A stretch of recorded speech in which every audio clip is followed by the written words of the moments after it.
mbagala nnyo abera ku bwenyi bw'ekitabo emisana n'ekiro mbagala nnyo abakola live buli kaseera mwebale nnyo balire ddala mwenna ba comrade kaswenti muli bulungi mwebale kola manyi ebitwawula bitono nnyo kubitugatta fena mission yakujjako mu 7 kati saagala ofune kamunguluze oba mpiiga ate okutandika okukola olutalo mu kaseera kano akaseera kano akakazigizigi ng'olwani comrade munno focus ebere ku mu 7 focus ebere kuba NRM fe tukube mundu tugiseyo byaffe kale mwenna mbalamusizaako mwenna siyinza kuvaano nga serabidde basharinga video nammwe abasharinga mu WhatsApp group kano kasaluti kabwala kasaluti ke nayize bakaawa kasaluti kano bakansiiki kano nakayize naje nensi ginaye nga bakuba kasaluti kano kati nange mbakubidde mu kasaluti abakommenti nga basharinga mbagala nnyo alright kampisobola mu video nti tugende mu maaso akalanga kasooka obulango buno bwonna bwe Bungereza akalanga kasooka kasoma kati Uganda UK Community Women's Fundraising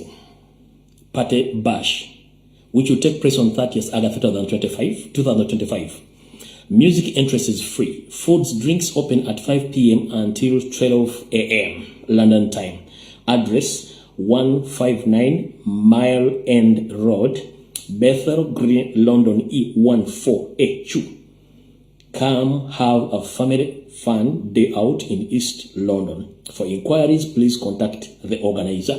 Kekana akala ukabanda febonna abagala ogenda okulya ku ssente zaabwe mu ggwanga lya Bungereza babategeeza nti ejja kubeerayo fundraising y'abakyala mu ggwanga lya Bungereza bambi mugendeeyo mubeereeyo bulungi nnyo ebisigadde mujja bibuuza abateesiteesi olw'ensonga nti banyo omukolo guno. Alright, awo kakulya ssente nga bulijjo nkubiriza nnyo abantu ogenda okulya ku ssente zaabwe obuteekubako njawulo kalolawo kabadigize nako kankabayisizeewo kasoma bwe kati mwenna bannayuganda abawangale mu ggwanga lya Bungereza abagenda okunoonya ekigula magala eddiba okulya ensimbi wattu si kulya mwana njagala bategeeza nti band eŋŋanzi mu Uganda sakone mu East Africa gye bayita Africa Band egenda kuba ejaguza emyaka gya 50 naye ng'egijaguliza mu ggwanga lya Bungereza bakutegeeza nti ng'ennaku z'omwezi 20 Septemba lujja kuba lwa 6/2025 essaawa zijja kuba emu ey'akawungeezi mpaka obudde gye bunaazibira. Africa Band ejja kuba nga ejjudde bujjuzi bulambalamba ng'ekuweereza emiziki mpaka lwe munannyukira. Bakutegeeza nti mugenda kubeeramu abayimbi ab'enjawulo abawerekedde ku bandi eno omuli Ediawe, omuli Titus Vibes, saako n'omukyala Winnie Nwaj bagise live in London Royal Regency 501 High Street North Major London E126 normal pounds £5 VIP pounds 7 emeza ya paundi kanjidde normal pounds 5 VIP pounds 7 emeza ey'abantu 10 ya pounds 7 ne bakutegeeza mwenna abali mu Bungereza mugende muli ku ssente zammwe abateesiteesi ne company esalemu ssente mujja zeesomera bapromota mbamanyi bulungi nnyo sombere bulungi nnyo muli ku ssente zammwe ezibatawanyiriza ebbanga eddene y'ensonga lwaki mbakomedde akalanga ako kati njala tugende butereevu ku video eyatuleese. Alright, okusookera ddala anjala osooka okwetondera bannayuganda mwenna abadde baniidanga ku mutimbagano okukola video ddala no Facebook. Njala obeetondera nti which ewedde twali mu kusaasaanya olumbe lwa muzeeyi ekyo mwakitegeera ne neewamu akadde naye ng'ate era mbadde ndikodinga nga video ne nziteeka ku mutimbagano gwange ogwa YouTube ne mbateekera link ku Facebook ne mbaga mugende mulabe video zino. Kati ngenda kusaba gwe n'abadde nindanga ku live olw'ennaku ezo ngenda kusaba please genda ku mutimbagano gwa YouTube video ezo gye ziri mulimu information nyingi era ngenda kusaba gwe wenna video ze nakola which eno yonna ne which ewedde zotanda bakola live zirina amakulu mangi zina information genda ku mutimbagano gwa YouTube mugumanyi bulungi nnyo video mu demo zirabe.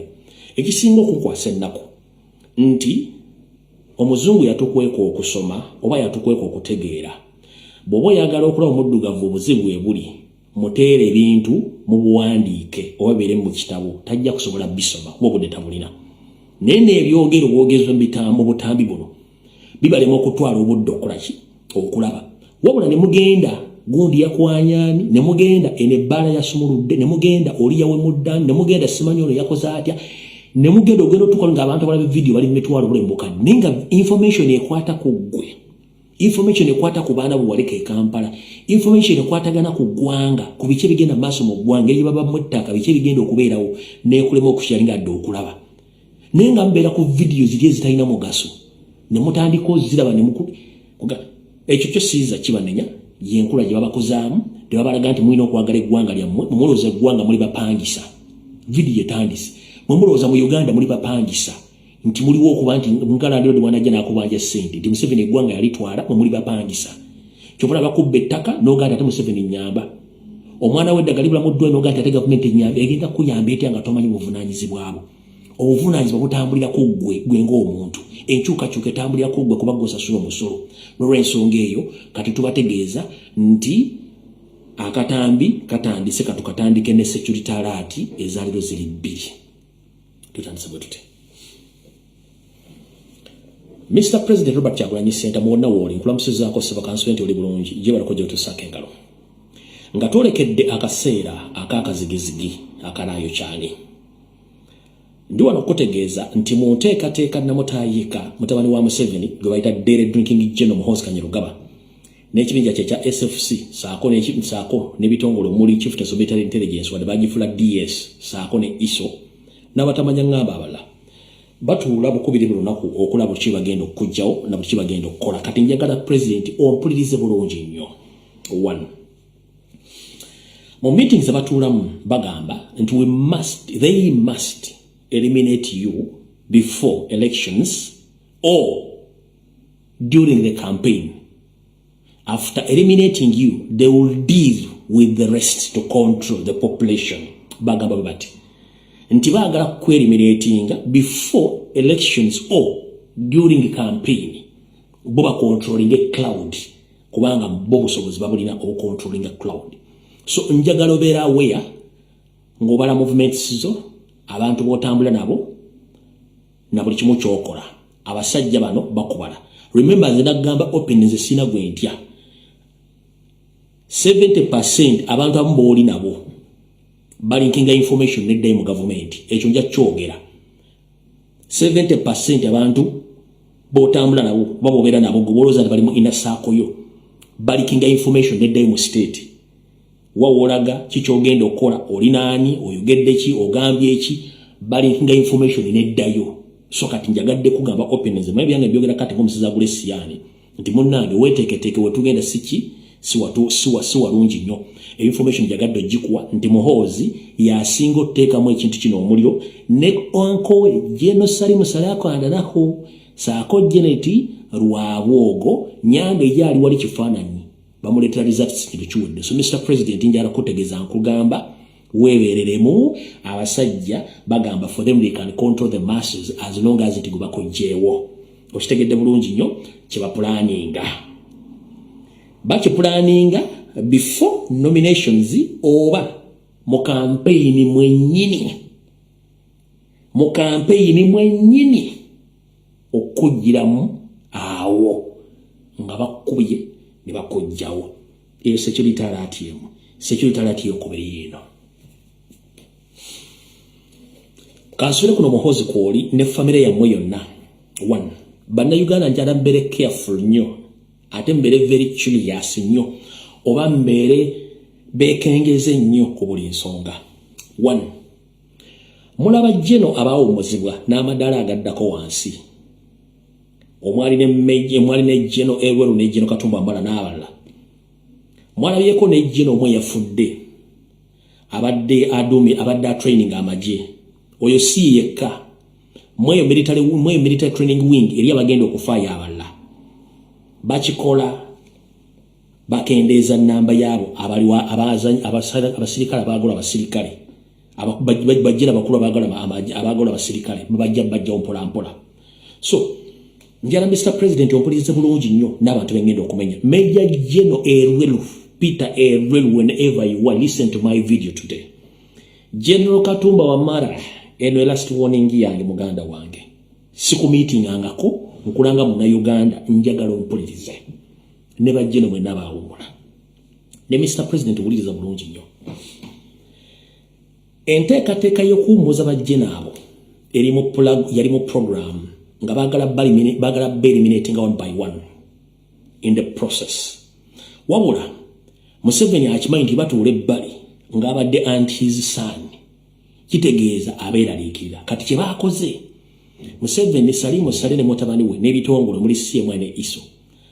Bazzeemu ne bakolawo task force. Ngeno task force egenda kuyambako Museveni mu kalulu akajja n'okukola ebikolobero bye. Kati baagadde bajje no bano bafuule bize mu period eno. Ne mu period eno bagenda bafuulira bize. Wuliriza bulungi nnyo. Major General Peter Erwero, Museveni and his Tutsi Rwandese, they are watching you on a daily basis. The wrong thing you are doing right now, that after retiring from the services, you went on and now you are using social media openly, showing Museveni and his colleagues that you are still fit to be in the army. You are doing exercise on daily basis using your social media platforms. So for them, they know that you know something inside which might take place. So be aware that these people are watching your social media platforms and whatever you are doing. For them, they think that you and the others who are still at large inside the forces or outside the country, you are connected with some external forces and internal forces. That's why you're keeping yourself fit. So please, if possible, please avoid social media or recording videos and post them on social media, showing them that you are still fit and alive and kicking. Njagadde kikutera mu luzungu okitegeere. Kubanga goli jeno onsinga ebitabo onsinga n'amaanyi naye nkuwa information gwe gyotasobola kufunako access. Kati nkutegeeza general be aware. Buli kyokola ku social media ng'okiraga bano odiringa n'Abanyarwanda bobadde osavinga. They hate each and every person who is not among their group. So be aware. Kati General Katumba Wamala mpuliriza bulungi mu security chalati ya leo. General Katumba Wamala bakuumuza naye nkimanyi babateredde task force zababatereddeko ne ba active general abakyali maje nga mugenda kuba bakozesa mu kalulu kano. But in the process of this campaign, either after 2.5 weeks or 3 weeks, bagenda kumeasuringa amaanyi ne crowd Robert Kyagulanyi Center mo gyalina. General Katumba Wamala wulira bulungi nnyo. Mu wiiki 2 oba eyokusatu esooka mu campaign bwe bate bamusse wali, baagala kusooka kulaba maanyi ki gagenda okuba nago mu campaign, then baditamininga kye bagenda okuditamininga. General Katumba Wamala eno message bagikuwe mu system yennyini bwe bakusomedde omuzannyo nti bagenda kukozesa nti okuba public ekwagala bakukozese muhozi ne banne basetinge kudita during the process of the campaign gwakuletenga dalingi wa public ya bana Uganda. Bamara okuletanga dalingi wa public ya Uganda in that process eyo 2.5 weeks or 3 weeks nga bale crowd Robert Kyagulanyi Center mo ajalina. They are planning to assassinate Robert Kyagulanyi Center in the same time ngamaze okusomera mission tibagenda kukola kudita go bakoteekeko gwe ne banno temugenda kusuka omwe nabagenda batta bulijje ne yawumudde. Kansulet statement ya mugitegedde bulungi nnyo. Kansulet statement ya mugitegedde bulungi nnyo.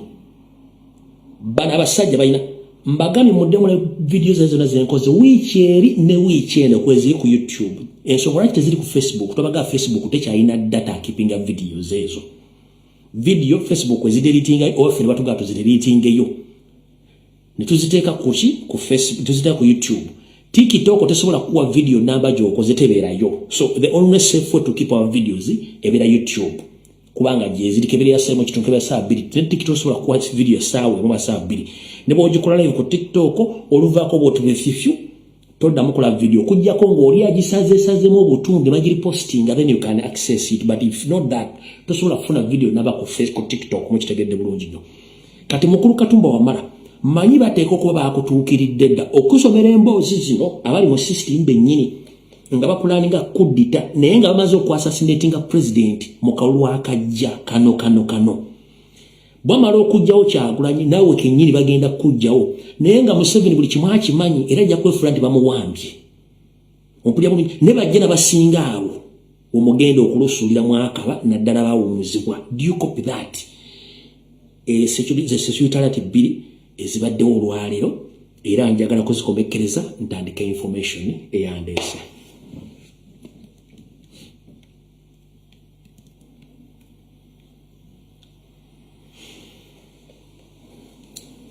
Okusookera ddala njala twala obubaka bwange obw'okusaasira era n'obw'okunyolwa eri abooluganda abakona b'emikwano abafamire yo eyaliko kafulu oba emunyenye eggwanga mu kukyanga kapiira kati gwe tuyita omugenzi Obadia Semakula 7 yeri akuba 7 y'eggwanga Mukama amujjuludde olunaku lwaleero. Omugenzi Obadia Semakula yatirira nnyo mu kukyanga omupiira mu ttiimu ez'enjawulo mu ggwanga lya Uganda saako ne ku ttiimu ey'eggwanga. Abooluganda bakona emikwano kitalo nnyo okufiirwa taata wammwe kojja wammwe muganda wammwe saako ne munyenye eggwanga yono muganda ffe Obadia Semakula 7 alagwa jjuludde mu ngeri bwetyo ffenna lyekkubo enjawulo ya budde. Kale gwaliyo nga tomumanyi ngoba tutogobera emipiira gya ggwanga giri emikadde kijja kuba kizibu nnyo okukola ki okutegeera naye nga nze owange mumaliriza.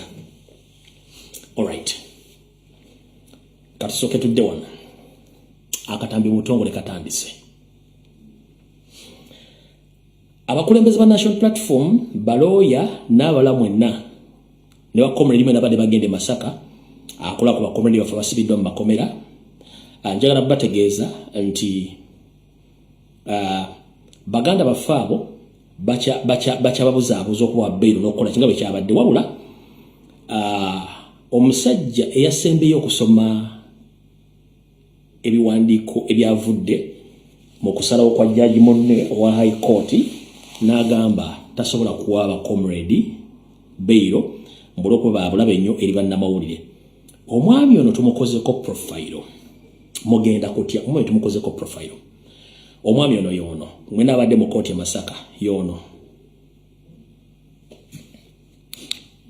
yoyo mumula bulungi nnyo oyo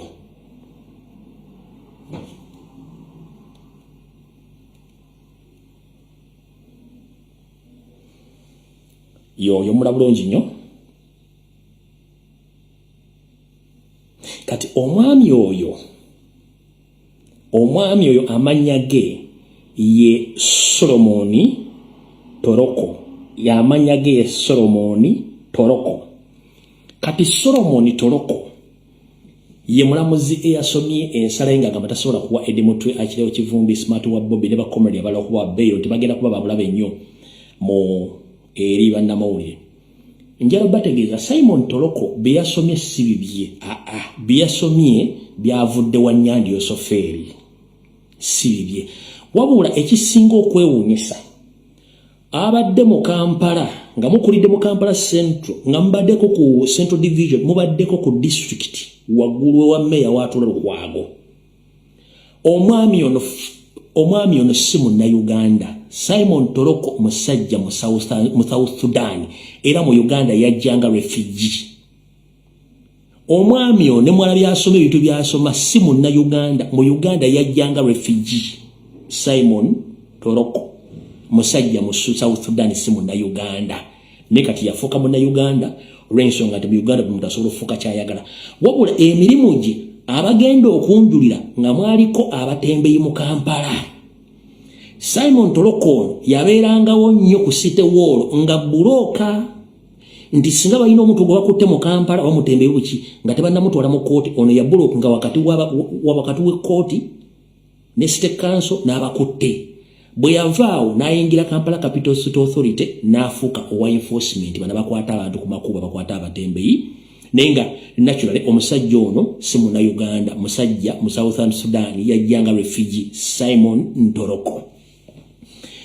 Bw'oba oyagala okuprovinga information yange saagala judiciary okole profile mu ddakiika zino ng'osayo profile ya gaayo ono ne bwogenda kugola Moses amanya go jaggasangayo nga yabamujje okumuleeta awe Masaka basose mujje limba mu wansi baba mujje bushenje bakamuleeta bamupostinga awe Masaka naye ngo omwami yajjanga refugee era emirimu gye yisinga mu jadaji kula mu Kampala Capital City Authority nga enforcement officer refugee judiciary sagala mukole profile mugiteekeyo bwogenda kugola Moses esawa zino noteeka mu Simon Toloko tayina profile talina ko kitaawe tayina nyina tewaliko bamuzaala tayina walagati bamuzaala oyine simu yokubiri nga ngenda okunywa amazzi genda kugola Moses oteeke mu Simon Toloko bofuna profile obaka nzo sobola gera ko Google oteeka mu manyaga ne Lumbuye Fred bakuletera details zange zonna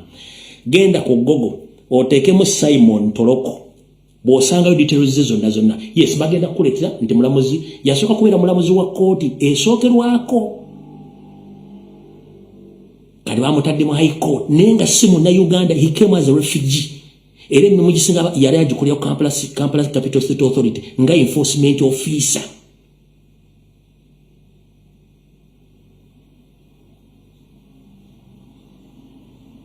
okitegedde bulungi nnyo ye mwami ono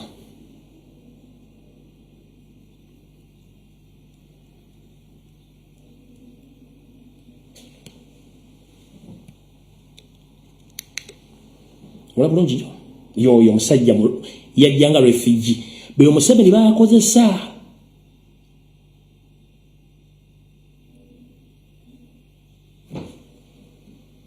kako kino ekifaananyi ky'okulojja omutegeero bulungi yoyo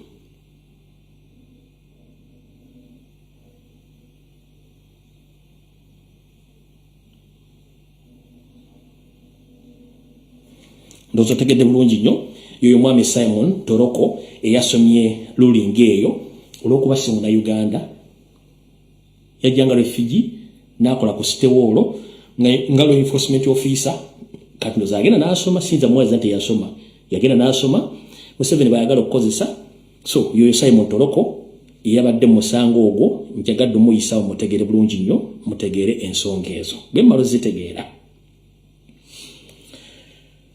oyo tumuvudde ku mutegedde bulungi nnyo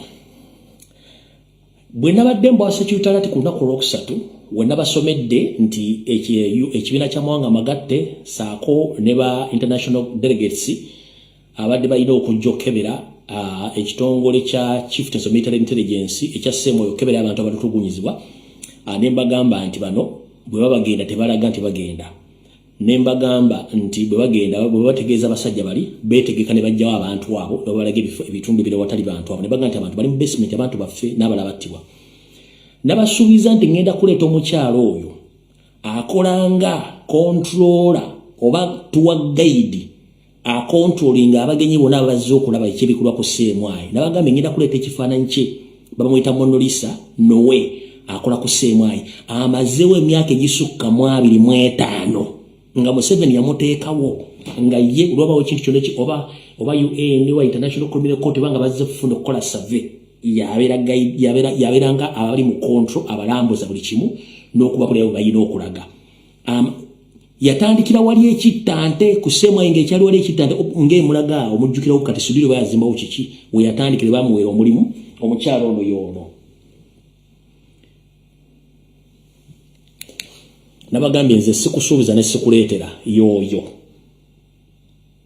Monalisa Nowe mukyala Munyarwanda mutegedde bulungi nnyo oyo kati oyo agenda kuba ayamba ki bannayuganda yoyo Monolisa oba Monolisa Nowe mukyala Munyarwanda oyo akontrolinga Seemwayi ne Tocha Chamber zisinga obungi singa abagenzi kukola ki okuzikebera yabeera in charge kati gwe omusanga nga yambadde bwati golooza odiringa na muntu wa bulijjo kumba odiringa n'omuntu asobola okuwa akatwa n'akutta omulaba bulungi nnyo golooza odiringa na muntu wa bulijjo kumba odiringa n'omuntu asobola okuwa obutwa n'akutta omulaba bulungi nnyo emyaka 25 plus yabeera waawo era ne muki Munyarwanda so kati ndowooza security kinaba ku lwokusatu ebifaananyi bya mwani mwabinsaba bibategeezezzaako byebyo mbibaadde bulungi nnyo saagala muntu n'omu akole ki saagala muntu n'omu agambe nti saabawadde bifaananyi ebyo. Kati kyekirala kubanja alagenda mu information eri deep. Jaragenda information eri deep. Tusooke wano kubanga namisinga ku Lwokusatu saabalagaawo. Ku lunaku Lwokusatu bwe nali nkola analysis yange nga mbalaga Museveni butya bw'atulugunyizaamu n'abantu biki bye yakatta mu Uganda, nabagamba nti mu Uganda mwalimu ebibinja bye bayiikira ebisukka mu 1980. Ne mbagamba nti omugenzi Kayiira ye operatingira ngeri neyo n'omugenzi Kamyankwanga yena gye operating nti wali genocide. Ne mbagamba genocide yali mu Luweero Triangle, Museveni gye operatingira. Kati Museveni gye operatingira ne banyumiza system bwe yagikolanga nti bafagiyanga ne bagenda waberangawo ekibinja ekyajjanga nekikola ki nekirongoosa oba sweeping nekisweeping Abaganda bonna bakola ki abali awo. Ne mbagamba yensonga lwakimu ebitundu byonna ebiyitibwa ebya Buganda ebya Kotokolo temukyali Baganda bonna baba bamalamu lwa nsonga eyo. Kati waliwo ka documentary ke naguddeko nga system eya 1994 eya genocide Kagame gye yakozesa ng'ereflecting na information gye nabawa ku Lwokusatu. Kyobula nabage mudde mulabe video ezo ku YouTube channel yange. Njagala kuzanya kaviri nga kazanya keddakiika zigenda kubeera mu kaddakiika ziri 15 nengenda kazanya keddakiika 6. Njagale owulirize wadde tomanyi Luzungu, pay attention to details. Lwogenda okumanya ekyali Luweero bakikolanga batya, era bwogenda okumanya genocide ye Rwanda baani abagirimu era bagikola batya. Pay attention to details. Wuliriza nnyo ebigambo ebiri mu katambi kano. Kaddakiika 10 nyiza kaddakiika 6 zokka. Leka tusimbule video. Wuliriza bulungi nnyo. Another story of Rwanda's brutal history, documented in detail by journalist Judy Reaver in her book titled In Praise of Blood, The Crimes of the Rwandan Patriotic Front. Reaver's extensive research documents another mass slaughter, a second genocide, one carried out by Kagame's army. On the program today, a feature interview with Judy Reaver. We'll also hear a perspective from Kigali, Rwanda, and from an international human rights advocate. But we begin with Judy Reaver. You argue in your book that there was not one genocide in Rwanda, but two. Tell me how. What does that mean? Two genocides. That's not the official history.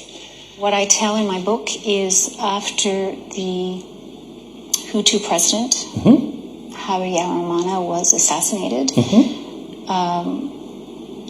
Paul Kagame and his high command and training wing and military intelligence got together and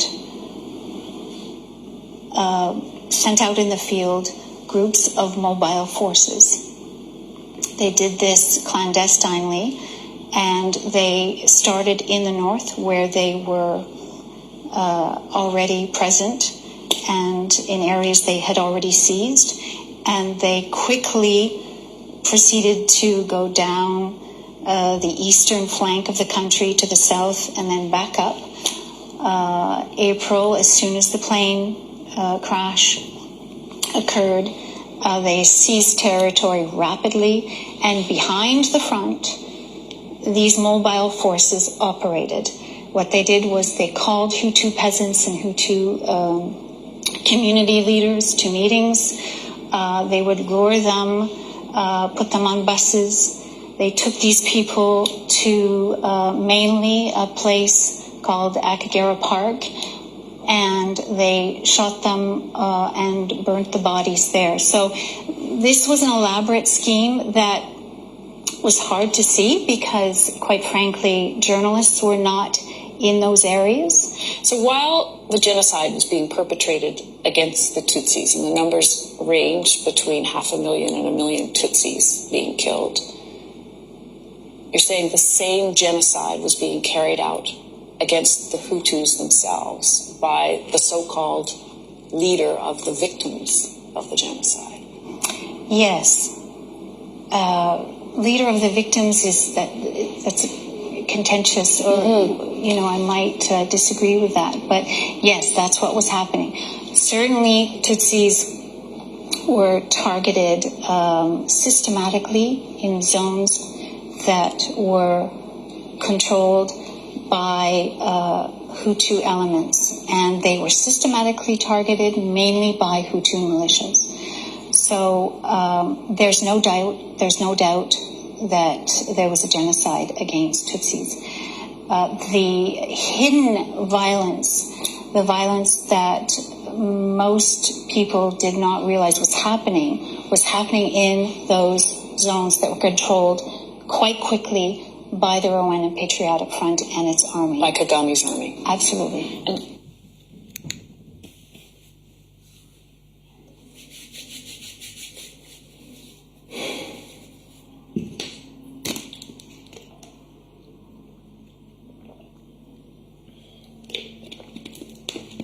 And ebigambo si byange, wabula mbadde nga mbabuulira ebintu byatuukawo eruweero. Obyewuliddeko, oyo muzungu oyo si lumbuye, oyo muzungu oyo si lumbuye. Lumbuye abadde abasomesa ebyali mu Luweero triangle, exactly tactics ze baakozesa. Ndoza mutegedde bulungi nnyo. Kati bw'oli abagashumba nga basinika ebinnyo, n'oli omunyalana nga ali mu Uganda nti ffe tugende tuddeyo n'ettaka lyaffe tugende. Bano abantu balina ekintu ekibagoberera nga bawunyako n'omusaayi. Kyovuna baga balina akantu kebayita resistance n'okutta. They don't fear killing. Bo kintu kyabatambula nakyo mu mutwe bo basi. Bakugambye areas bano ze baali bawamba baddamu ne batikka abantu mu loole mu basi n'abaze babasaanyawo bonna. Epyala eyakagamba yennyini. Era bagamba nti abatuusi babata tebattangako batuusi. Battanga abahutu bennyini abo balina basajja. Kati mukitegere kiki mbagamba nti baasokanga ne bagenda ne bagamba bataasizza abantu. Be balesembu bataasizza ne baye ekibinja nga kijja kyera bwezi. The same video kyegamba.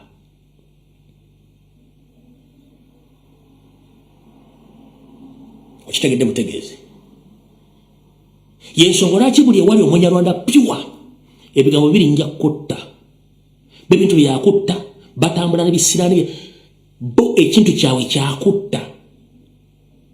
So kyovuna mbeera ne bwa security sura kuba nti nfuna information nyingi mu nenjireka njagadde obazanyira akatambya nga kali reflecting n'ebintu byonna ebyali eruweero. Ne bagamba ekyatumye oli Piraato mwenna balaba firimu ya Yesu Piraato mwala mulimu gwe yali akola. Mutegedde bulungi. Aho tuvuddewo kyenjagadde bategeeza mutegeere reference gye mbawadde mulyoke mutegeere. Bwe tumala okuvaawo awo mu reference abanaagala akatambi kano nja kukabawa. Bwe naba mmaze okukabawa mujja kuba mutegeera buli kimu kyonna. Alright. Kano njala kasindikira abantu b'e Busoga mwenna. Abantu b'e Busoga naddala abali mu entertainment abakola ku TV ne radio. Njagala mwegendereze nnyo Ogayi gwe bayita Mukisa Arafat akola ku 90.6 FM Busoga. Oba bamuyita Mukisa Arafat akola ku 90.6 FM Busoga. Omwami ono kasita omulaba n'ono tobuuza mirimu gyabwe gye bakola. Omulaba bulungi nnyo. So abantu b'e Busoga mwenna abali mu music industry abali mu entertainment n'abalabo nabona mutegeere omwami oyo kasita omulaba n'ono omanya ki ekiba kikola ki mission eba eriwo. Mugitegedde bulungi nnyo. Njagadde bategeeza Busoga mutegeere bulungi nnyo omwami oyo. N'oyo muvuddeko. Kati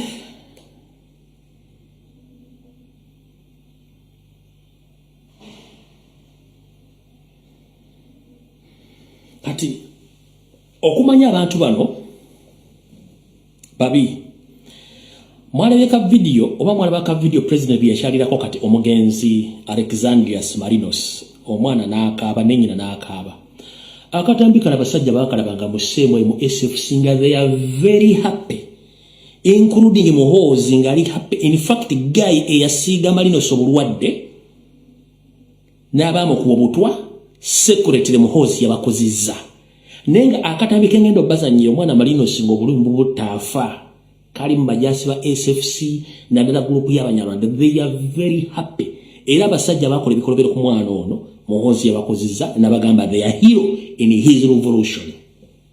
Kyemba gamba nti bali balina omusayi mu ngalo zaabwe gubatambulirako akatambi kano mugenda kala mwakalaba naye muwadde temumanyi lwaki nasooka n'ensiriko kazanya nga information gye bampa eyali mu basajja abo yammalako emirembe nemmalako ebyewungula nga they are celebrating okuba nti omwana Marinos yali mbulumi obwo ate namaale bamutta n'afa keekano.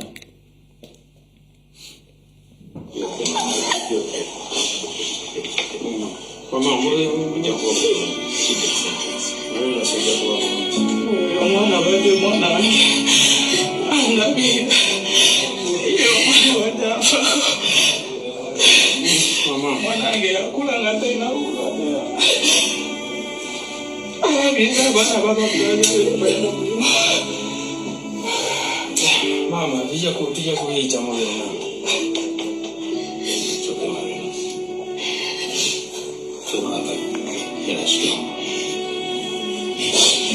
Yakola kyetaagisa ogenda kubeera bulungi ogenda kuwona Marinos. Obulwadde bubeera manageable. Basobola okumanejinga in life. Ultimately, all you need is family and your family all the day. So you should be okay. I think ekintu ekisobola okubeerawo kakati biggest fighter in this case yegwe taffe tulilayinga kuwulidde kati gwe commander in this fight for Marinos waffe tumwagala tayina okukomawo kuba abalabi baffe baagala tulaba mu mbeera eno nga tuli broken segera bagala kulanga tuli broken abalala bakolaleko bagambe ekibivuddeko olaba ekiyinza okutuukako so tulina obachallenging segere tulina obachallenging ne tubeerawo lwampaka mu bulamu tubuliringa mu lwampaka owulidde mukwano so better strong. It's all right, okay? It's fine. Kati mutabani wa Sitani, the drinking general, he was and is still very happy, and those people were involved in torture and rape of Alexander Marinos. They were awarded money and whatever they wanted. So in SFC, CMY, in ISO, they were celebrating about the death of Alexander Marinos. But this is my message today. Mohoz, you might think that you are very powerful today, but time will tell. We had a lot of people in Africa, more especially the so-called dictators like late Muhammad Gaddafi and others. Even the Middle East, we had the late Saddam Hussein. He had a lot of power. He had a lot of money.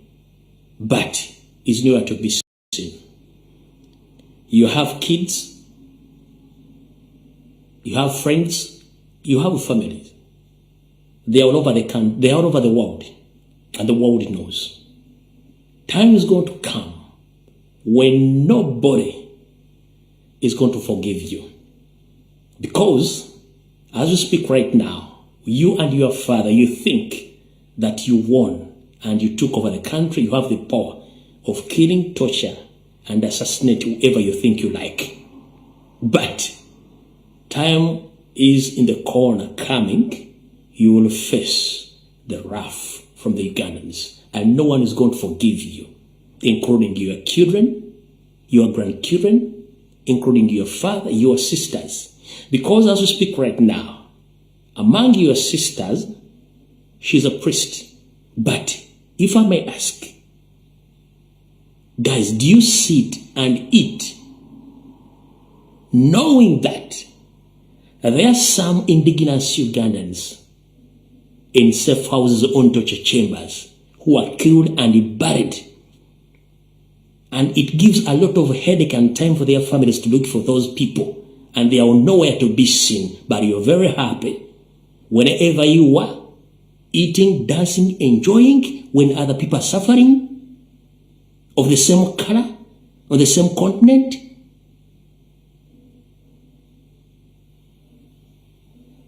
Muhoozi, think twice.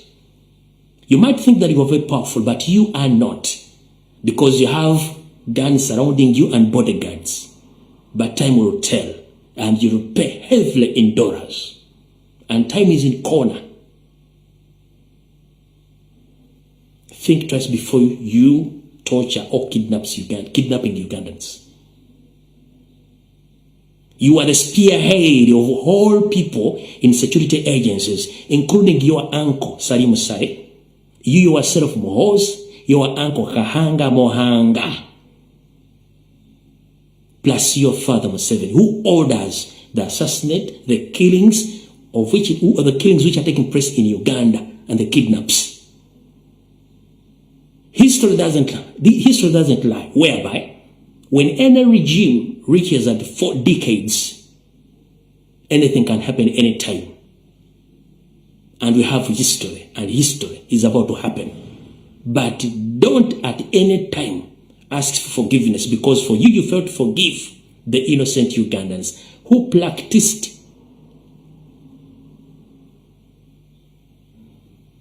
the peaceful mean of transferring power. Your father used guns. He killed millions of Ugandans, mostly Baganda, in Uganda. He went on, he waged a war against the neighboring country, that is Rwanda. Almost 1.5 million Rwandese, they were assassinated, or they were killed. But it's not enough for you. You're still going on killing and kidnapping Ugandans. Please stop there. Ugandans, they can, but that's not the way how we pay back. That is my message. I know right now you are happy that you are controlling the country, you have money, you have guns, you have connections. But time is going to reach when you don't see anyone surrounding you. You are on open space, and it's time for Ugandans to decide the fate of your family and you. That is it. Njagadde obubaka buno mbuteeke mu lulimi olufuutifuuti. Beebuzaabuza tebamanyi Luganda. Ne international community etegeere ebintu bano basajja bakola. Kuba bo bamanyi nti buli kimu baakiwa baakitwala. Naye obudde bugenda tuuka nga tewali muntu agenda basonyiwa. Tujja kuddayo eyo wansi, katusooke tudde mu kitabo wansi. Buno obubaka njala bugendererwa Bannayuganda mwenna. For kujja no buy information wa community wale bakola video from Monday up to Monday.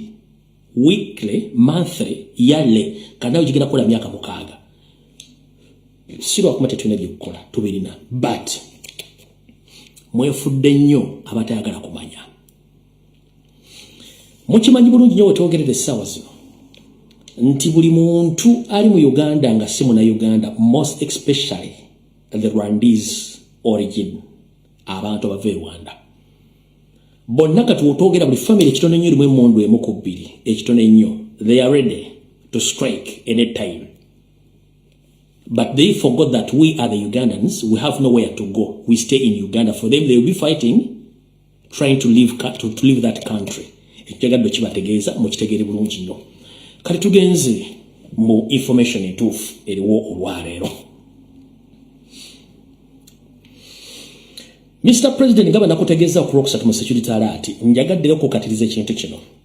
Nti mu nteekateeka zonna ze nayogedde mu video eza wiiki ewedde leero, enteekateeka ezo zonna ziri ku mmeeza, bagenda kweroboza. Naye gye njogedde mu security alert esoose n'eyokubiri. Nabagambye nti bano abasajja bagenda kubba akalulu badde ne moti beewogome batya. Nga bakozesa system eya ghetto structures ne bali mu kutraining essaawa zino, ne boda empitirivu zitandise okutambula ku byalo, eno ye code. Wosanga wa boda yenna nga akutta omuggo, kye tuyita omugobante, tobuuza. That is the code, okujja nga banaagikyusa. Wosangira ba boda nga batuddeko babiri, nga bali mu leeya, nga bakutta omuggo, eyo code yaabwe esooka. Ne mind you, baba muno obubizi mu kiwato, baba ne mundu. Kati eno tiimu ze zimu ku z'Abanyarwanda ne tiimu eza ghetto structures ze bagenda okukozesa.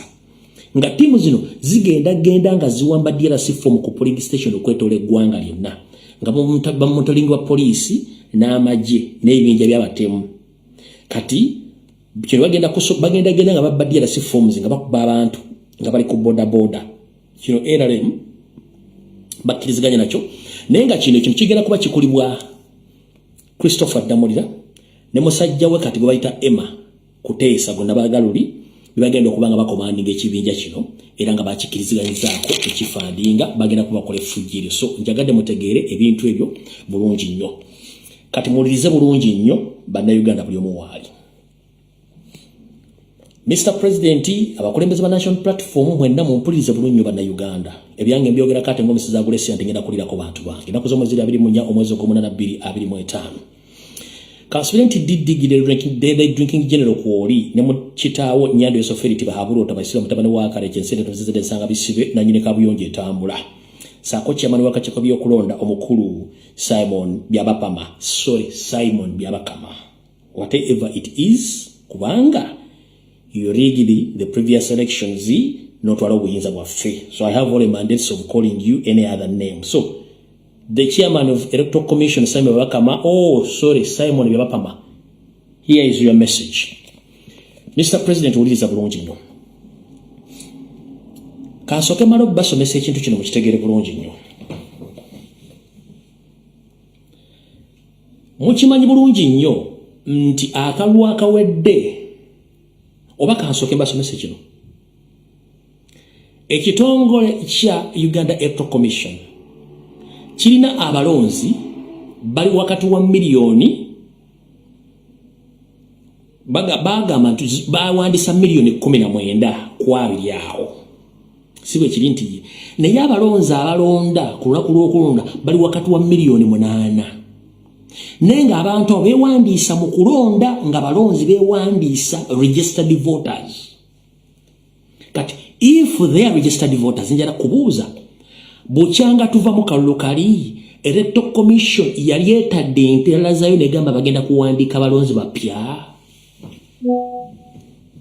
video etandise Electoral Commission buchanga tuva mu kalulu kali yali etadde yenkala negamba nti buli polling station mu Uganda bagenda kuwandisa abalonzi bapya ekibuuzo ekisooka buli dakiika buli ka sekendi saakayitawo buli dakiika eyitawo buli ssaawa eyitawo buli lunaku oluyitawo buli wiiki eyitawo buli mwezi oguyitawo buli mwaka oguyitawo bannayuganda basukka 5,000 baweza emyaka 18 egy'okulonda. Are we together? Yes. Bwe twava mu kalulu akawedde Electoral Commission yawandiisa abalonzi nti nedda. Lwaki teyawandiisa abalonzi? Ekyo ekibuuzo kiteekaawo. Kati wano wajja ekibuuzo. Mu kalulu akali akawedde baakozesanga nini numbers okulietinga data w'abalonzi mu Electoral Commission. Kino kyatuvirako n'okujombanamu ku comrade abaali ensowole mu system yaffe ya NOP abaali basoloza nini numbers. Ekyo history mumanya bali badde wano. The same thing which is taking place right now. National Reverse Movement, NRM, Electoral Commission, bali mu kusoloza nini namba okwetola ensi yonna n'okuwandiisa abantu in the DCIs nti bagenda kubowa bagenda bowa national identification big no sibo kiri wuliriza abasajja bano badde bayingiza abanyarwanda ku buli lunaku ne buli munyarwanda ayingira mu Uganda n'amala mwezi ku myezi 6 ng'akyuka timing ava kweri message gye bamuwa nti azze kukola ki kuwamba ggwanga agenda kulanga abantu baalimu si babi oyo ng'akyuka kati namba we bakyankalanira kuba balina okuddamu okunoonya bwe bagenda okubba akalulu kekalwa bw'oba ng'abantu balina okulonda balina kusooka kwewandiisa Electoral Commission yawandiisa abantu abapya nedda lwaki baki bakozesa data wannira ate okukola database y'abalonzi bakikola batya mwenna mbadde temumanya akakodyo kano kakola katya batandika okuwandiika buli ssomero lyonna nga bawandiisa abaana mbagenda bawa nnene namba bagenda bwa national identification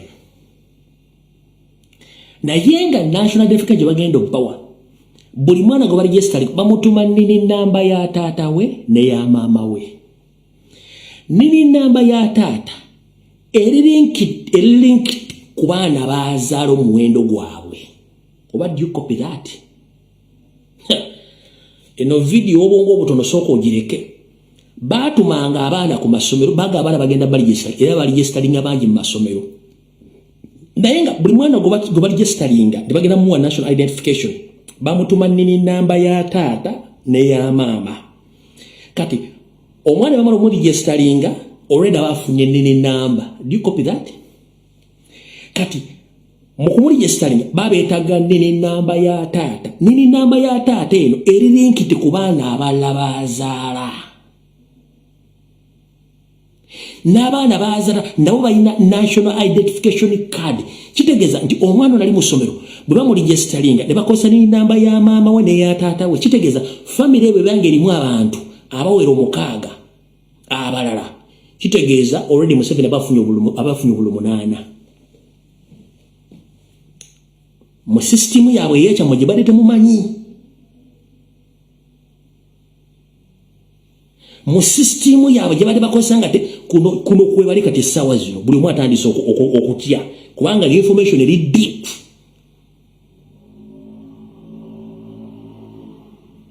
information eri deep kati bwe baregisteringa omwana ono bamutuma nini namba ya taata ne ya maama kati bana bazadde babiri nini namba zaabwe ziri linkiti ku bantu abalala nabo bafuna ne bagatta ku bano kati omwana ono omu olaba babeerako linkiti abantu abala 6 abali mu family nenga eyo family ngo musajja ina abaana 10-15 bona bali linkiti ku nini namba emu bakwata ezo linkiti nini numbers ne baziti convert baziteka mu data okola database yaabwe mwene mbadde temukyebuuza ngako mu Uganda lwaki abaana baregisteringa lwaki batuma nini namba ya taata ne ya maama that's the trick kati kyo mukitegedde bwe tuvaawo njagala sooka kubuuza ennaku zino mupayinga nnyo attention to details ku bintu bigenda mu maaso mu parliament ne bwe basoma budget wali owuliddeko mu budget mu financial year ey'omwaka guno gwennyini gwe tuli wakati mu tenge tuguvudde namu nga nira bagiteekeramu budget egenda okuregisteringa bannayuganda abroad njagala ongambe nti bagibateeramu wano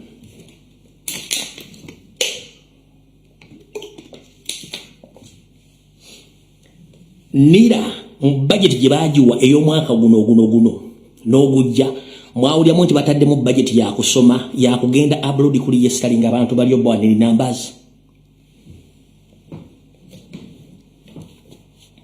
sente bazijjawa sente bazijja mu classified expenditure eya Museveni gyaleeta mu parliament bazijja mu state house zibali mu kufandinga abasajja bano n'abakazi abanira bagende bakolere data collection converting into votes zibagenda okukosa mu kubbanka llo kati gwe munnayuganda ali mu diaspora nga wewandiisizza n'ofuna nini namba walonze dda do you copy kati Museveni agenda kuddira data oli yenna gwe badde bafuna mu masomero gwe badde bafuna ku mobile money gwe badde bafuna mu banka buli kitongole kyonna kibadde kusaba nini namba bagenda kukwata data oli yenna kati bakonvertinge nono gye bagenda mu diaspora na gye bagenda okujja bamukonvertinge bamuteeke mu data system bamufuule abalonzi era bamufuula abalonzi kino bagenda kubanga already bakonvertinga dda results zaabwe ez'okulonda nga bagenda zifulumya nga nobody will come out to complain nti bano tebawangudde bagenda kikola batya uliriza bulungi ekyo kiri ku tebo yaabwe Electoral Commission ekimanyi bulungi nennira omulimu gwekola era gukola bulungi nnyo bwe banaamala okukozesa data oyo yenna omukonvertinga omuteekamu kiri kye baagala bamufuula abalozi ng'amaze okulonda wattu baagambye bwe bati bagambye by all means we are going to lead this election and we shall control the rest. Bagambye, in the last elections we made a mistake whereby Byabakama somehow somewhere was caught offside when he failed to tally up the presidential elections. Nti somehow somewhere Byabakama bamukwata buswaida enamba z'obululu ezimulimu okubala era n'awaayo ebyavaayo nga biraga nti Kyagulanyi yabadde w'amaanyi nnyo mu kalulu akawedde naye ng'ate Byabakama ebintu byalina ebituufu biraga Kyagulanyi yawangula ebitundu 75 ku buli 100. Previous elections, the real results, they are there. Clearly show that Robert Kyagulanyi Ssentamu aka Bobiwine won the election by 75% of the all votes which were casted by Ugandans in 2021. Naye Byabakama byamutabukako n'alema okubalansinga obululu obwo. Kye yakola mbu ensobi gye yakola bano gye bamunenyeza mbu kwe kuddira okulaga nti Robert Kyagulanyi Ssentamu yafuna 35.08 mbu kyabakuba wala. What are they going to do right now? Mbu ensobi gye bakola oli gye yakola byamulema okubalansinga naye ng'ate results entuufu baziina nti Robert Kyagulanyi Ssentamu yafuna ebitundu 75 ku buli 100. Kati mbu n'akola ensobi n'addira Kyagulanyi n'amuwa ebitundu 35 n'obutundutundu 8. Olira Museveni n'amuwa ebitundu 58 n'obutundutundu 38. Kati kye bagenda okukola kye kiruwa. Byabakama yawereddwa ebiragiro nti okumalamu abantu amaanyi n'okulaga nti Museveni is very strong. Nga mbadde mukira mu West Africa kye badde bakola. Mu West Africa badde balina akakodyo nti dictator yenna awangulira waggulu to the extent ne competitor agamba. Ne Kagame yakikola mu kalulu akawedde yawangula 95%. Kati kye baagala okukola kye kiruwa. Mu bagenda kuddira Nyando Yoseferiti bamuwa ebitundu 70% lead nti awangudde. Robert Kyagulanyi Ssentamu aka Bobiwine bamuwa ebitundu 15. Kati ebitundu 15 bire bisigaddewo basooke babigabanye mu nkwezenge zonna zibagenda okuteeka ku ballot paper. Bw'okwata 70% n'ogattako 15 kiba kikola 10. Kati kitegeeza nti baagala kulaga nti Museveni yawangudde by 70%. Then balyoke bakwate eno 30 bagidivide Kyagulanyi mu 15 15 lisigaddewo baliteeke mu zino zonna enkwezenge zigenda okwesimbawo. Kyo kye bagenda okukola. So Mr. Simon Byabakama, I'm here to inform you that today I've exposed your mission and inform your bosses that Lumbuye exposed a mission before. 1. You are preparing to announce Museveni as the winner by giving him 70%. The remaining sat is going to be divided in two. They are going to be divided in two, whereby you are going to award Robert Kyagulanyi Ssentamu 15%. The other remaining 15% is going to be awarded to the remaining candidates or to the main contestants. And mostly these are state agents who will come out and praise Museveni or declaring him, and they will come out and say that the election was free and fair. Kati kino kibagenda okukola kwa kiba planninga okukola. So buli kimu kino nkibawa muberenga mukimanyi nefe tusigala tuli mu protest vote kubanga kyonna ekiva mu kalulu the only way okujja Museveni mu buyinza is when we go against their will. Nga tugenze against his will. Watch tugenda against his will. Wetwogerera olwaleero tebaagala kibagamba. We are under a fully military dictatorship, and each and every institution is controlled by SFC. Those SFC officers, some of them they are dressed in uniform, others they dressed as civilians, on civilian clothes. What combines them together is the orders or instructions. But we are under full dictatorship and we are under military occupation by the Rwandese Tutsis, led by Museveni. So tuzamukitegedde bulungi njagadde mbategeeze ekigambo kino. Ffe tugenda kufariza sijivudde mu kalunno. Buli ayagala okwekyanga tolinda kubira we Kampala kubira we Mbale. Woli wotandikira ku polling station wennyini wotandikira.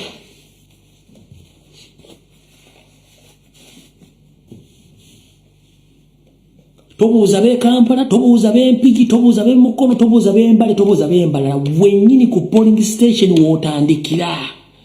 Bw'otalwana bakulumba maka ne bakutta. Bw'otataasa nsi yo teri agenda gitaasa kubanga ebijja byo binene. Kati olina kwetaasiza ku polling station wotandikira. Provided nkuwa support n'amaanyi. As you speak right now, kino njagala public ekitegeere. Nti the indigenous serving UPDF officers across all the barracks waliwo ekigenda maaso bali mu kubajjako mundu. They are disarming UPDF serving officers babajjako mundu bazitekamu amale. 1. They have already detected nti in case of any protest voting abantu bayimuse UPDF egenda kudda ku bantu babajjako mundu buli barracks. They are fun enough. And we are very lucky. Why? Gobadde okimanyi nti ba indigenous Ugandans abakola mu internal security organization ya ISO abasinga obyo baba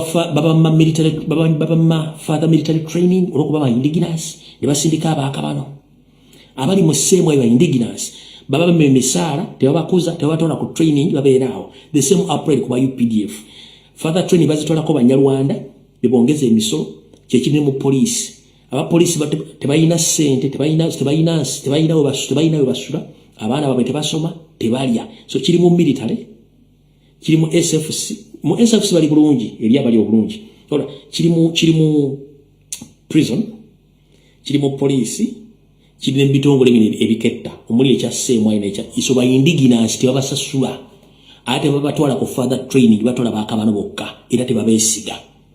So wa police ali eyo ngoyagala okutegeera omanyize byange mbyogera kate ng'omusiza abule siyani saagala oyogere atoge nti gundi yatuwadde information nga teriyo.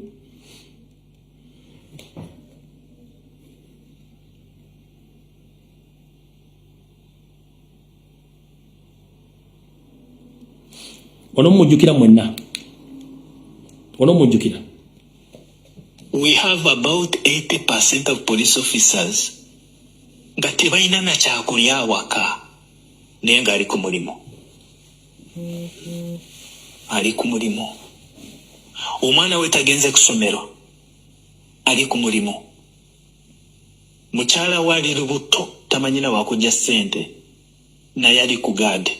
Ayina minisita gundi ne gundi ali ku nyumba ya gundi ne gundi oba akola kino na kino oba ali ku counter akola emirimu gya counter.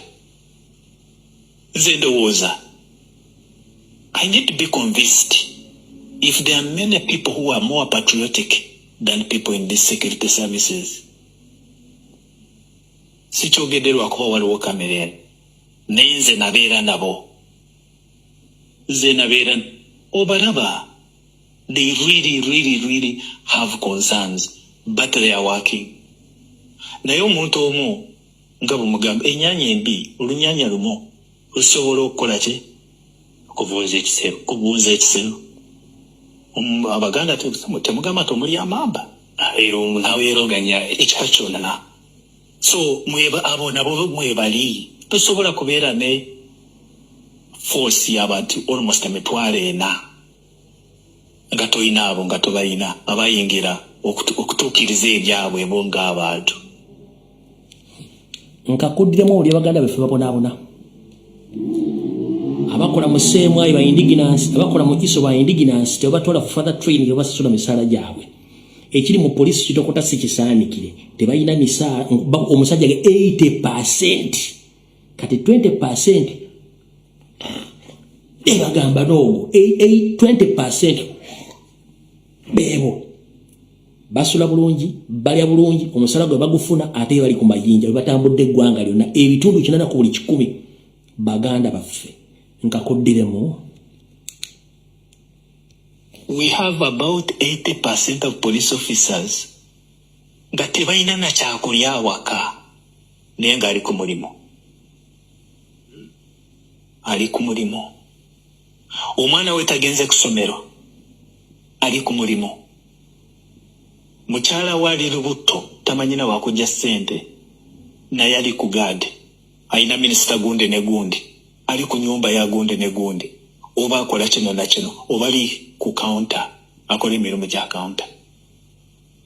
Nze ndowooza I need to be convinced if there are many people who are more patriotic than people in these security services. All right. Let me deliver this message to all serving officers, both in UPDF, police, prison, and other security agencies. I'm by names of LUMBUYE FRED, a Ugandan political activist. I'm here to inform you, ladies and gentlemen, as our president, Robert Kyagulanyi Ssentamu, promised to you that any serving officer in each and every department, being it that you are serving in UPDF, you are serving in the police, you are serving in prison, wherever you are, he promised you that he is going to pay you 1 million per month, including allowances. And the money is there. The people whom you got right now, they are fucking rich because they lob your money. They steal taxpayers' money. But you are serving the country in a very painful way, whereby your children, they don't go to school, you don't eat, you sleep badly, but you hold guns. Many Ugandans are suffering right now because they had a hope in you that one time you will join them in this struggle, but you still are asleep. Please, we are the Ugandans and we are the taxpayers' money. We encourage you to join the struggle wherever you are because the money is there. Ask yourself, where does the taxpayers' money goes? Our taxpayers' money, which is supposed to serve you, is used in Somalia to fight personal wars. That money is taken to South Sudan for personal gains. That money is taken to Congo for personal gains. That money is taken to Rwanda for personal gains. But you are there, sleeping in tents.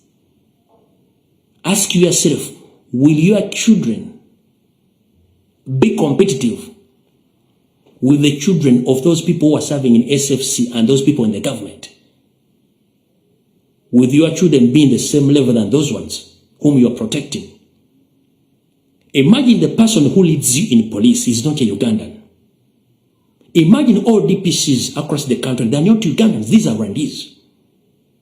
Imagine the OCs, all of them, they are not Ugandans, they are Rwandese.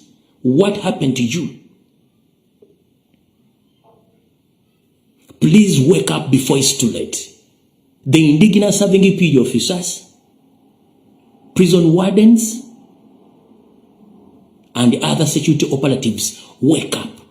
Uganda as a country is very rich in minerals. Ugandans pay taxes. But you are there sleeping than working together to help Ugandans. You know it clear that Museveni is not a Ugandan. It is in public domain, including the entire Wiz family. They are here to occupy our country. That's why you see 60% in Uganda is taken over by Banyarwanda. When you go in the West, where we thought that Banyankore, they are not Banyankore, these are Rwandese. Almost 70% is taken over. When you go to Bunyoro, the same. When you go to Torres, the same. When you go to Bakonjis, the same. Now here comes the northern part of Uganda, whereby the Somalian guy, whom you think that is a Ugandan Salim Saleh, is a guy from Somalia. He had already taken over the northern part of Uganda. Where you come from? Because the big number of serving officers, you are coming from the northern part of Uganda, apart from those who come from eastern side of the country. They have taken each and everything which belongs to you. Now they are dealing with the foreigners, most especially from India, from China, and others from Ukraine. But for you, you are running out of the country, heading to South Sudan. South Sudan as a country has its own problems. But it is Museveni and his family who are controlling South Sudan right now. It is Museveni and his family who are controlling Congo. It's Museveni and his family controlling Somalia, as well in Rwanda. What are you doing those military barracks? What are you doing with those guns? Join the struggle before it's too late. How dare you think that your children are going to compete with those people from Rwanda? They have money at their disposal. Which money is yours? You get 500,000 per month, which I don't think that is truth. It's a truth. I think it's around either 300 or 400. But they remove pay as you earn, local tax, and as you pay, then isako, you end up with 300,000 Ugandan shillings. You have kids, you have a wife, you have to dress, you have to eat, you have to pay school fees for your children. When did you cope up with life in such a country? So I'm calling upon all the UPDF serving officers, police officers, wake up, join the struggle before it's too late. Uganda is rich. Previously, you had Museveni himself say that we have gold deposit reserves in the eastern part of the country, which is worth 12.7 trillion US dollars. That money is enough to set all Ugandan debts and all Ugandans they gain in that gold. But that gold is within the circle of his family, controlled by himself under their disguise of the company known as Wagagai. Wagagai company has been in service in Uganda for almost 15 years in operation. They are operating under Museveni's control. Even they don't pay taxes. No. Just Museveni launched that company in the disguise, thinking that we will not go to know. But please open your eyes and join the struggle before it's too late. Save Ugandans who are in diaspora. They are tired of being there. They have been funding this struggle almost for, I can say that 40 years. But they have gained nothing. Can you imagine someone left his country to seek for green pasture in USA, Canada, UK, and other European countries? But they are bad over they think right now because the situation is getting worse every time, every month, every year passes. The situation is getting worse. They are willing to come back in their country, but nothing is at home right now. There is no security. The economy is bad. Kidnapping, torture of killing innocent Ugandans is taking place. Land grabbing, each and everything is taking place in Uganda. But guys, you are there sitting as if you are not serving Ugandans. Museveni time is going, but he's going to leave the country in a poor state. That is my message to all serving officers in each and every security organ.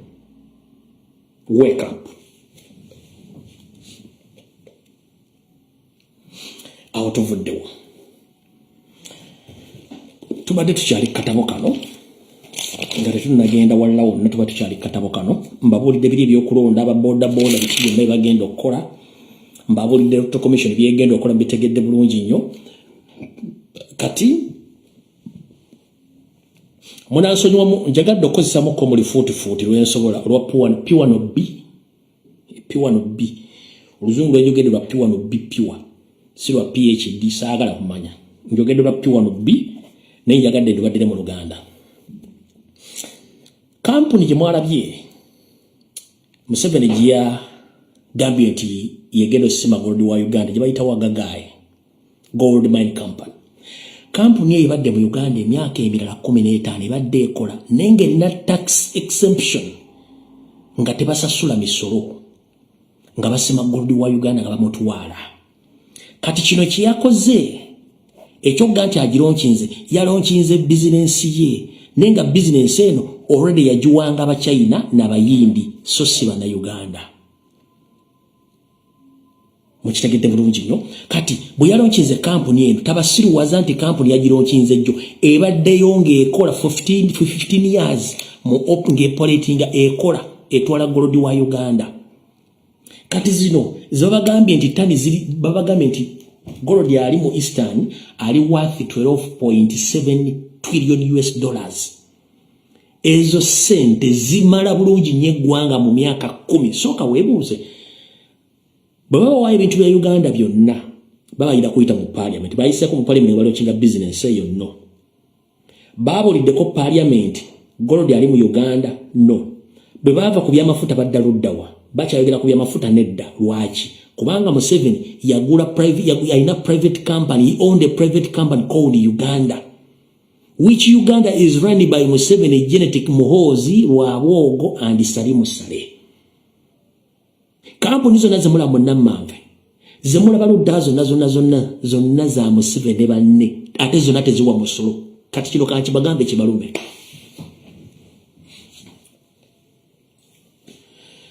%90 of all foreign so-called companies, they are not foreign companies. Those are companies owned by Museveni's family. And 90% those companies are tax-free companies. They don't pay taxes. Here comes a problem. Companies ezo mulaba zonna simanyi ng'ojjeko zino zimanyi zino ezamulwana wava munno ne bu company butonotono nezo nazimula ezaba China ezaba Yindi ezaba Somali zonna teziwa musolo zonna zaba n'abantu zitya company ezali zikola enguudo omuli abayugo baje twatanga Yugoslavia construction company ne company ndazo zonna bazigoba Salimu Sale n'aleeta company ezize ezirimu abachina n'abayindi ne company tezisasula musolo zifuna contract zonna ezikola enguudo mu Uganda tezisasula musolo zonna company zowulira zonna kati eziriwo n'amakolero gonna ga Museveni ne family ye kati company tezisasula musolo lwaki bakwata ettaka ne balibo wa free of charge n'obawa ne capital to operate n'akutirawo mukyayiro oba omuyindi nga executive director mu yenanyini company ne bateekawo website ne mugira ku Google nga jeri company ene bale emyaka 10 nga eri tax free bwe bamala okujjamo capital waabwe n'amagoba agamala nga bakugamba company yakyusizza erinnya kye tuyita rebranding mbu company yakyusizza erinnya mu kukyusa erinnya kiba kitega nti Uganda Revenue Authority n'abadde bagimanyi yo company it doesn't exist anyway company yafudde ne esigala the same companies bakyusa management kati kwe kyali wange n'okwata $5,000 eza dolari oba mu dasita gumu ogwa dola bubukadde 36 n'ogamba kannombe ettake n'ogamba kannombe Dubai n'ogamba kannombe China ng'endendete ebintu n'otuuka entebe embwa etamanyi na kusenya mannyo wadde okutereeza akaleega n'ekugamba kino ekintu kyolese wakiguze mmeka tante esuti nagiguze $10 embwa n'ekugamba ogenda kuleeta $8 negwazi nga tuwaziguze sirimu naziguze $3 embwa n'ekugamba njagala $2 mwezi mu 5 nenge ebintu by'abana abasajja biyita ku kisaawe free of charge ebintu by'abana abasajja biyita ku border free of charge nga tuwali kati gwe kyali wanga agamba Museveni forever smile business Museveni for mwe musasulira Salimu Sale Muhozi genetic chovola bazimba kedi on a daily basis bakosa classified expenditure seze bajje mu government bakozesa council bajje magoba agawe agokutunda ebintu nga temukimanyi naye oli awo tambuza omutwe enange ensu tojja kusobola kumalako kati na kino kanchikuwa kitegero lwaleero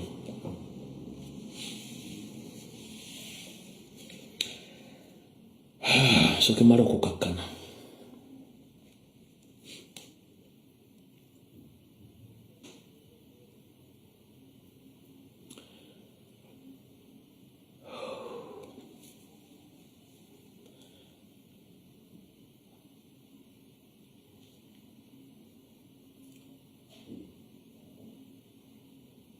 maze okukakkana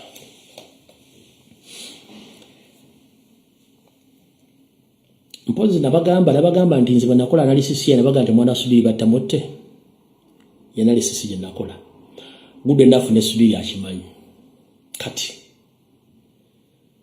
okusinzira ku kunoonyereza kwange nembera bwetambula kasokemba bwe kino ebitundu 7 ku buli 100 abaana b'Abanyarwanda bonna babafulumiza bonna ebitundu 7 ku buli 100 abaana b'Abanyarwanda bonna bali mu government babafulumiza abasinga obunyo babatuttemu Asia countries abasinga obunyo bakukusiza bali Rwanda n'abadde basobodde batola ku Europe babatutte nkiddamu abaana b'Abanyarwanda bonna bali mu government abasinga obungi babatuttemu Asian country babafulumiza abalala babatutte Rwanda mpozi n'abasobodde ogendako mu nsi z'amagulu meewo batone nnyo lwaki bamanye ekijja nina bote bamanye ekigwera luddawa kuba kitandika kitya baagala kwekuuma naye Munnayuganda kikuleka luddawa weetegekera ekijja kale kansooke nkugambe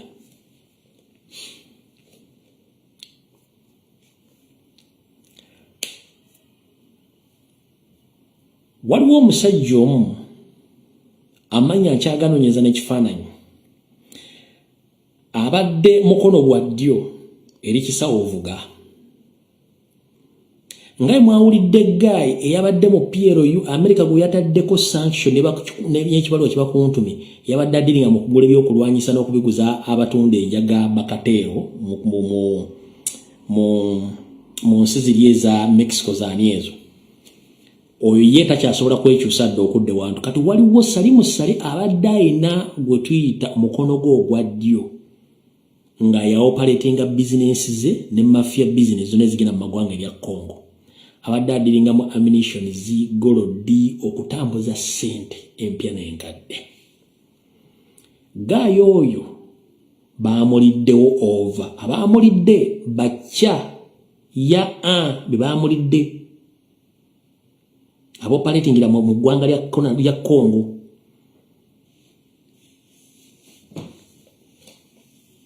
obeyo kodi mugitegedde maye kintu saagala kyogera nnyo ekyo kuba bali abasajja ninjagadde mu kitege ekiwandiikawo kyayi agiwandiike waawo yamulidde mu Congo ono abadde mukono gwa ddyo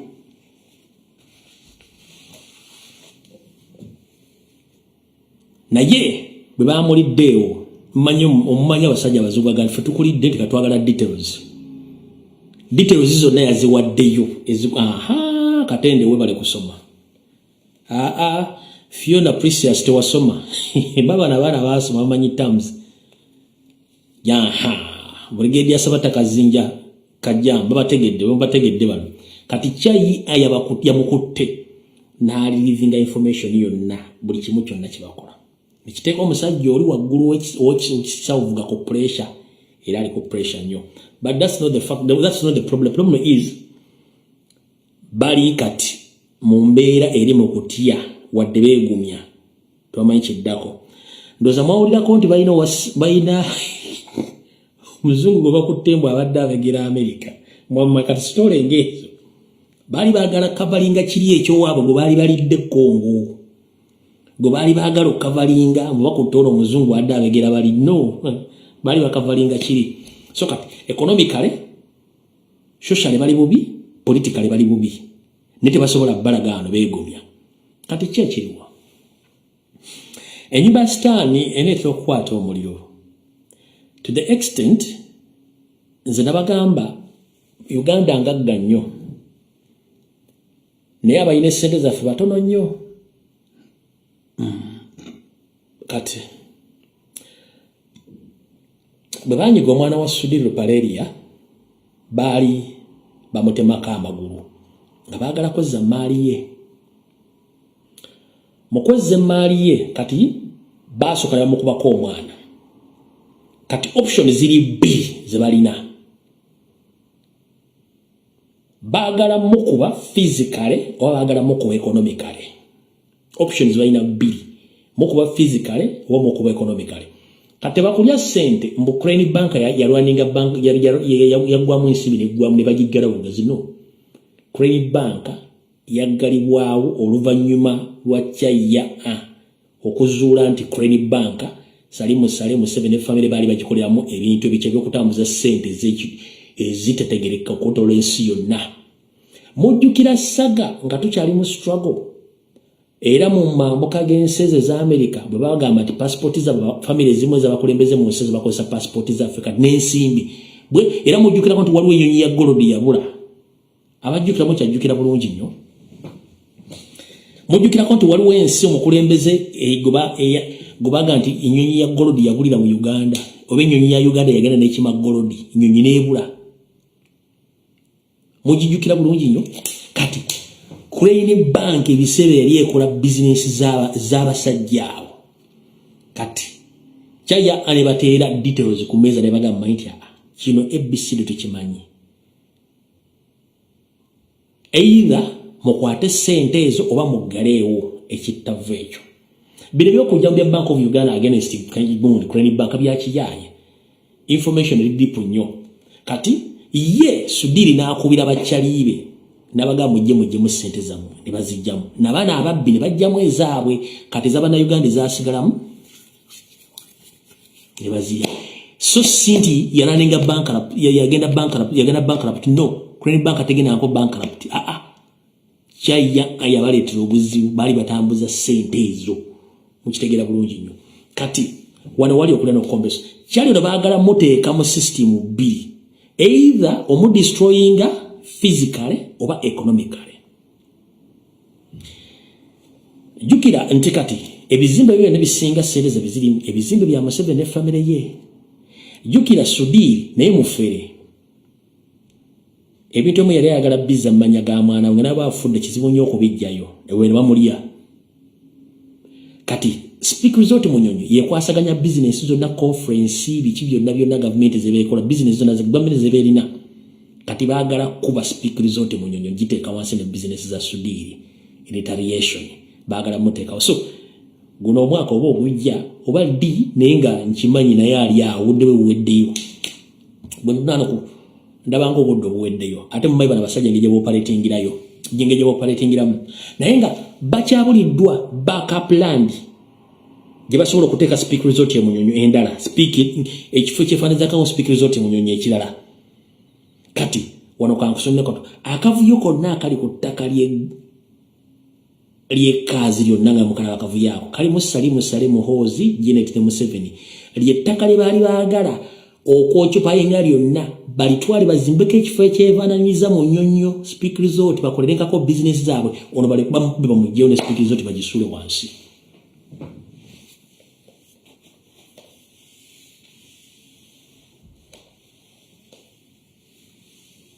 Okitegedde bulungi nnyo. Yensonga lwakiwula eryo ettaka lyalimu akavuyo ako nga Museveni ya influencinga abantu family ya Ssekabaka Daudi Chwa ataddemu mayali ajja atokomoka omugambo ataddemu eno abalala bajje bakalina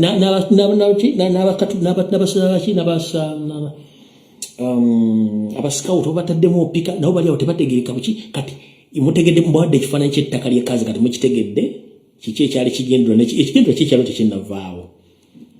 Kati mutegeere oyo omuyidi n'essaawa budde naye nga ki ekiriwo bagezaako kuzza bintu byabwe mpola mpola nga beetegekera. Ne lwabwogo ntegezeddwako nti yategezezza abantu abali mu ina saako ye bakendeeze ku properties ze balina to control oba ogezaako kendeeza shortage oba okkendeeza loss. One, abayita ku mitimbagano ennaku zino kuliko mansions zitundibwa ziri mbuwumbi n'amataka gali mbuwumbi. Sigadi yali gula talyagala abagenda kendeeza ku losses. Bakendeeza ku losses kubanga ekibagoba kinene nnyo tebakimanyi. Comrade wange ali eyo nga sinagenda mu maaso ngera kugamba ekigambo kimu. Ebyafa biddingana mu Luzungu bagamba history repeats itself. Tewali ligimu yonna yali esusse 4 decades gy'emyaka 4. Teri ligimu kebere yaani yali esusse emyaka 4. So mwesibe bbiri bw'obadde oyambala ndawo yemuteekako eyo ndala bbiri zibeere ssatu we tulaga si walungi bo bennyini mu system bakiwulira babatega pate after pate babatega bayimbi after bayimbi ne temujja kitegera kati kano ka message njala kasindikira mwenna aba artist ba musician mu Uganda. Agatiisa Musuuza tolifuna copyright ne bonojjamu empale buli mwana butako state school yatogenda funa copyright n'abayimbi mu Uganda temusobola funa copyright bino bijje kunze. It is on record ku meza nga batudde abanyarwanda baga nti we want to kill that music industry. They think they are strong enough now, they are clever than us. We are going to kill that music industry. So ubera mu jam session ni sime tugenda basirimu kino mu kijjo lwalina kuzoma ziri abiri munya tebagenda ba corporate ate music industry bagenda jitta kubanga that is their mission. Kenzo ne video jajiraba Kamili ogenda jiraba Ragadi ogenda jiraba n'abagenda jiraba ekintu kino Ragadi akimanyiiko tebayisobola kufuna copyright. Museveni bale bagamba these artists or musicians in Uganda they think that they are strong enough than the regime. We are going to destroy the music industry.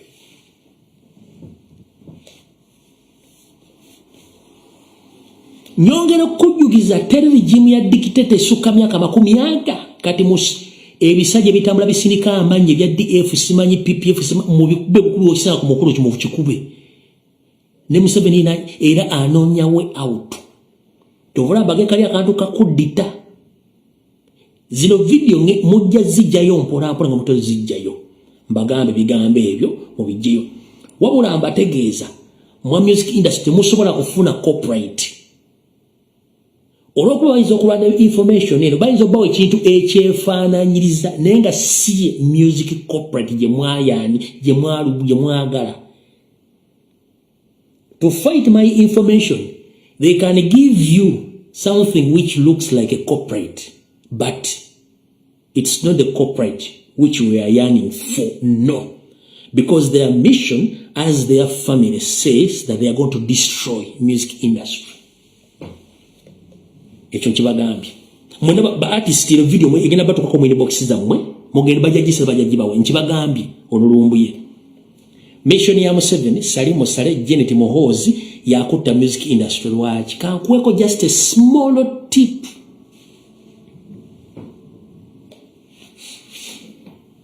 Buli muyimbi yenna mu Uganda abadde ayimba obadde ova mambuka ova Maserengeta mu Buganda obadde oyimbira ku individual merit ne support okuva mbawagizibwo. Kati abayimbi ba Uganda bonna bayimbira ludda wasiku Serena.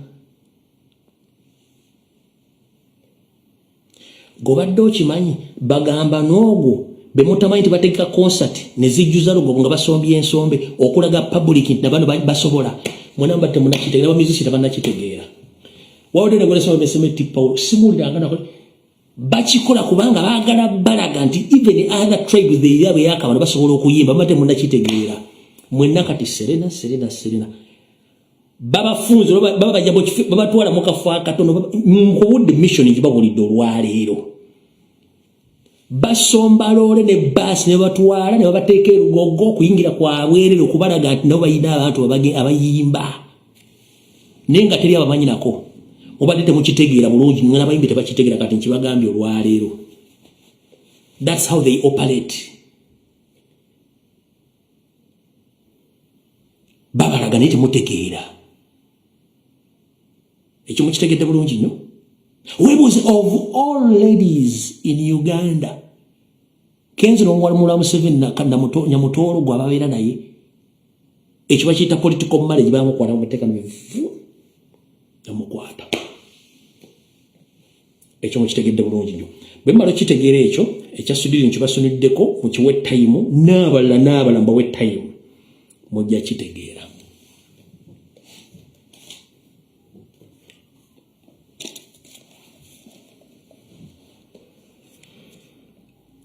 Ekyo mukitegedde ekya golodi nkibagaye bulungi nnyo mukitegedde bulungi mmala okitegeera katugende gende kirala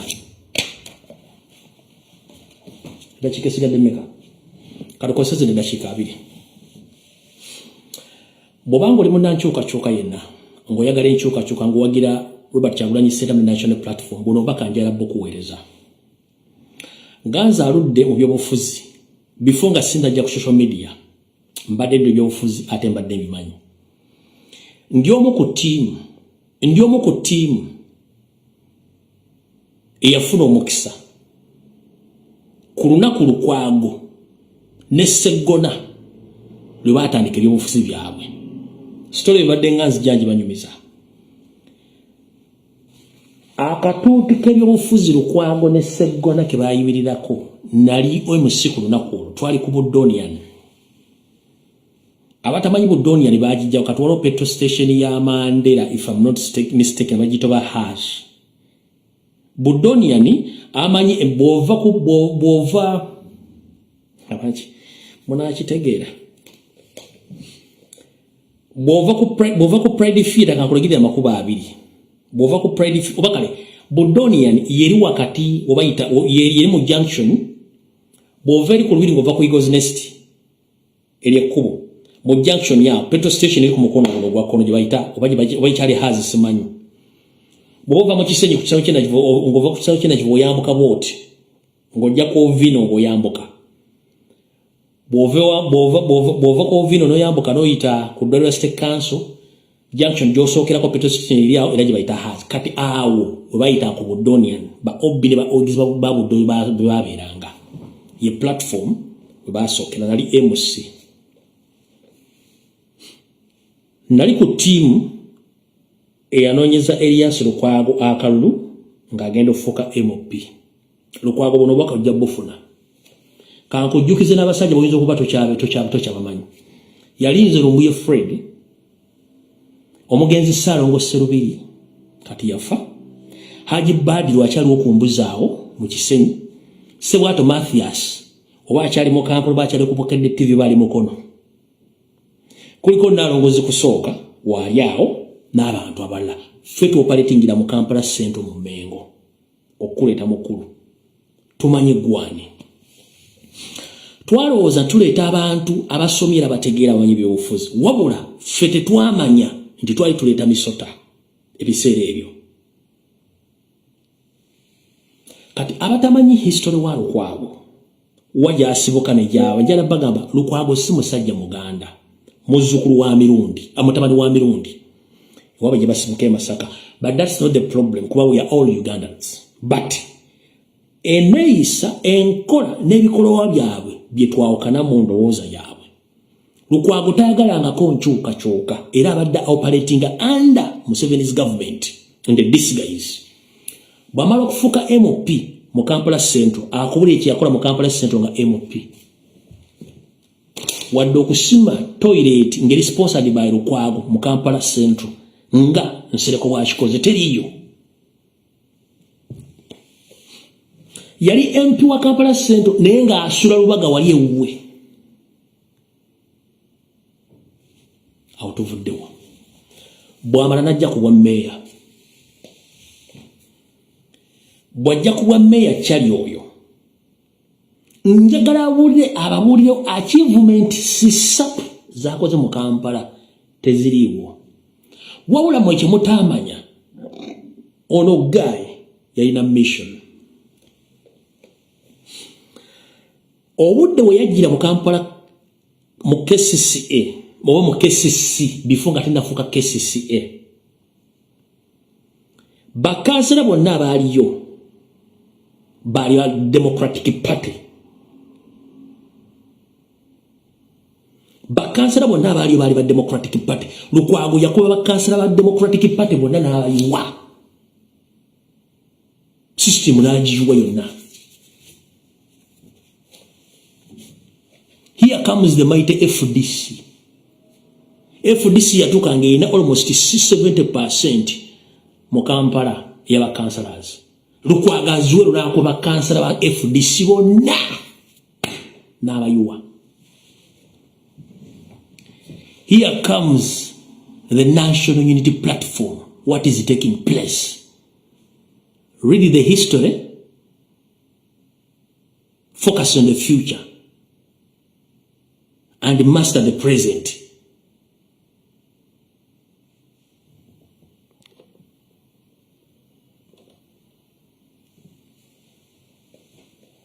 nkozesezza ebigambo bisatu.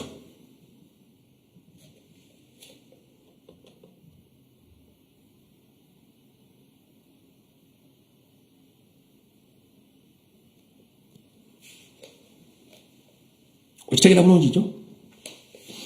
Muganda wange ali eyo. Gwe tolowooza nti Erias Lukwago alwana, simanya ataasa kibuga no. Lukwago ali mu kkuba National Unity Platform nga ne President amukubiramu. Nga abadde ajja okuva ku DP akuba FDC kati akuba Nuupu. Njagadde okuwa history. Nkuleeta olwaleero. Now it's Nuupu gy'akuba.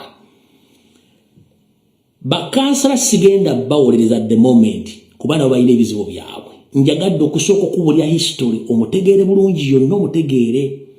Bw'omala omutegeera very soon oyinza okuwulira nga Kosase eyise KCC nga ne speaker bamuyitiddeko Zahara Luyulika. Ani agenda obayita Seggona? Seggona yani Seggona ye Lukwago. What is their main agenda is to expose obukulembeze bwaki bwa National Platform bwe yalonda. That is their mission. Yonna target yakubani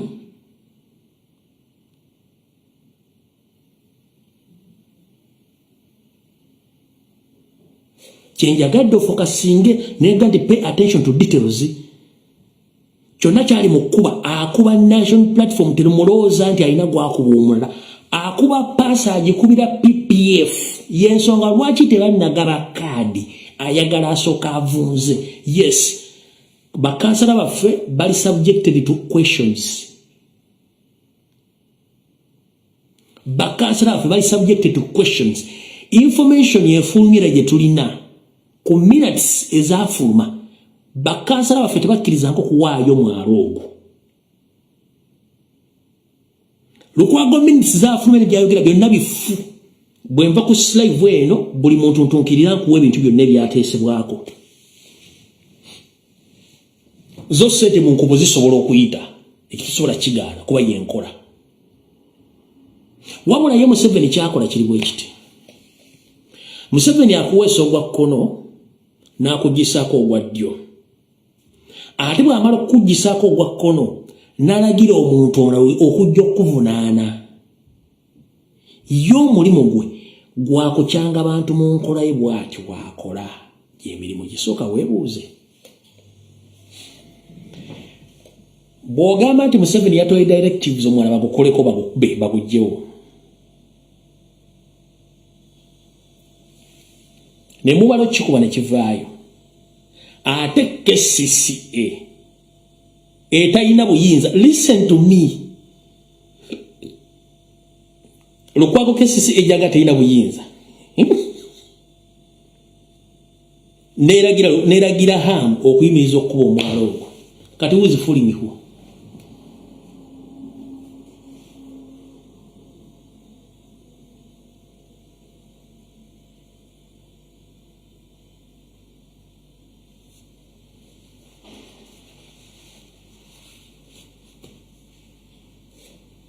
Who is fooling who? Kubanga already gwadamagingiddwa dda. Ekyo kibakoze bakiyita pause of the action. Oyimirizaamu ku kikolwa kyo. Bali abadde bagaa nti yimiriza bamale okwaccess bamale okukola kituyita okusooka okunoonyereza damage gy'okoze. Mwena mwate mukitegedde ate kankikunyonyo kitegere. Ekyo bakiyita pause of action. Bakuba ebibaati ne baleeterawo ziweeti ezigunduuza ne zimenya omwala gwonna. Ne bagira bagaa nti KCC esazeewo taddamu kumenya mwala agulekewo. Kati damage gye yakoze ani agenda okuddaabiriza ebintu bye yakoze? Oba just it's a pause of action. Bagenti kati buli kimu kya bakimenya dda agende mu maaso. Kyabateze. Temwakitegedde. Kibabateze ekyo. Already yagumenye dda. Sitekase genda kuddamu eguzimbe.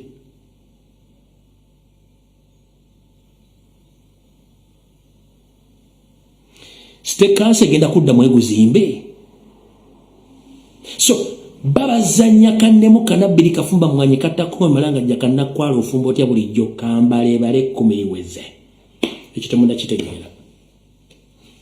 Enkola yababbi b'amataka yeeno agenda kugamba nze nanyita kuba nze nanyini kyapa takubulira nti agenda kusasula wabula bajjalaga ngenda kusasula kuba obusente bugenda okukonyeeza bw'olemerawo nga mugenda mu kkooti bwe mutuuka mu kkooti takulinda kutandika musango ng'aleeta gunduuza mu nnyumba ajolawo wayolawo ennyumba ogenda kuwoleza kuki kyobadde obeesingako property biba giyoddewo mujja kudda mu poliisi nti ate damage of the property wajiba that is the system that's how the system works ennyumba agiyoddewo tokyalina kyogenda kugamba oludde kati mukyangala kati omwala bagutemyetemye ne gwaggwawo ani agenda okuddamu okuzimba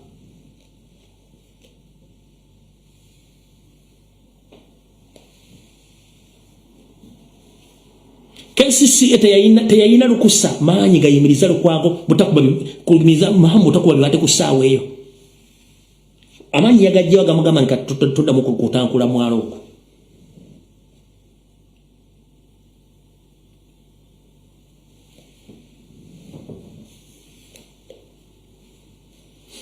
kati mukitegedde bulungi nnyo yes baganda baffe abakulembeze abali mu kanso bakansa n'abalala they have answers or they have questions to answer but the decision maker is Lukwago and the technical committee ebipapula byetulina bitulaga nti bakansala baffe tebakwangayo mwala wabula kino kyesijja kyoze ekyange ekyogera kati ng'omuzabule siyani akasente kaayita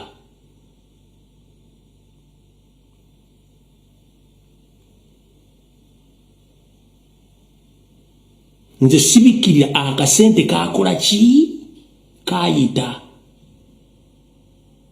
tebakulyadde n'ekikumi nti sente zaayita naye ng'okugaba bakansala tebaagaba mwala ogwo tebakugabangako wabula akasente kakola ki akasente ko kaayita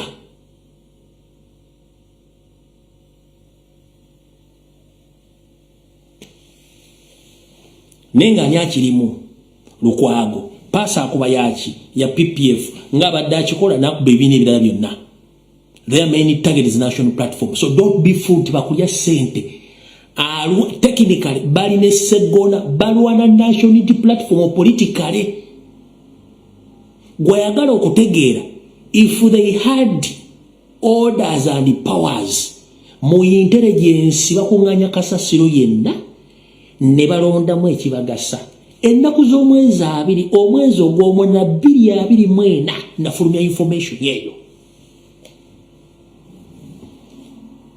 wayise omwaka mulamba it has happened luli bwe nakifumba tebasobola kinvestigatinga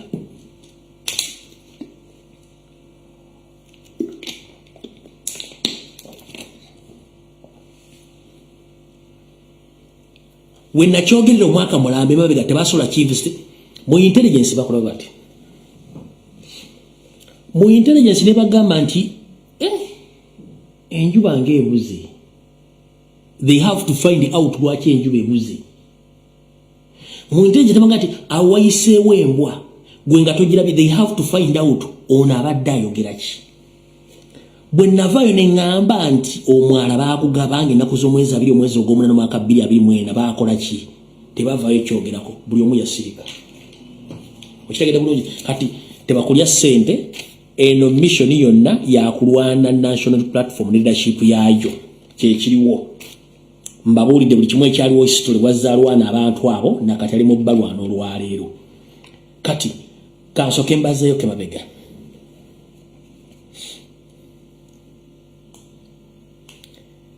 bwe najja nekola security alert ey'okukuba city festival bakyagiranga simanyi wabagiranga bwe nakuba Kampala Capital City Authority Festival bakyagiranga ku TV luli bagirangira nga bagipira mu bulango then kati bakyagiranga yes eyinza okubeerayo mission yalimu inside nagikupa n'enjiwa ekyo mukitegedde kati kamba weeyo ku programs ezimu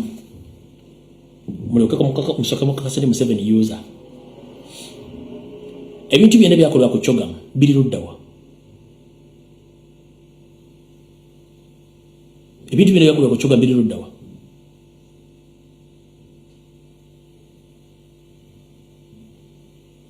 watch you PDF you're taking over contract is on the Kulengudo mu Kampala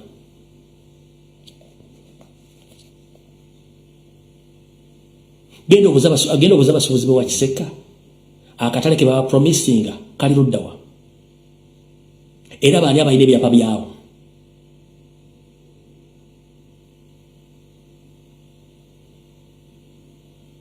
basi zakkiriza okutwala abantu okubasabaza mu Kampala basi ziri luddawa ne project emu yafiira ali Namawulire oba basi babiteeka luddawa na Kivubu Stadium ani yamuwaayo paka yadi ani yamuwaayo akatale kowino ani yakawaddeyo ladies and gentlemen akatale kowino bakawaayo dda lwaki kibaba bazimba substitute ya market gye bayita ovino market mwenna bowino mbabuulira okutwala akatale kamwe bakatwala dda balinze bulinzi koja kyaba bazimbira kiri kiovino era ekiri awo kungoyambuka mbasumali kiovino ne kikona yali substitute ya tikitandise lyo bachali bangi babazimbira ovino ngeri owino bajeetaaga byonna bibagamba paka yadi abajocha bibani lukwaga bamanyi ne sente zayitanga owino market bakiwaayo zomu kitegedde bulungi nnyo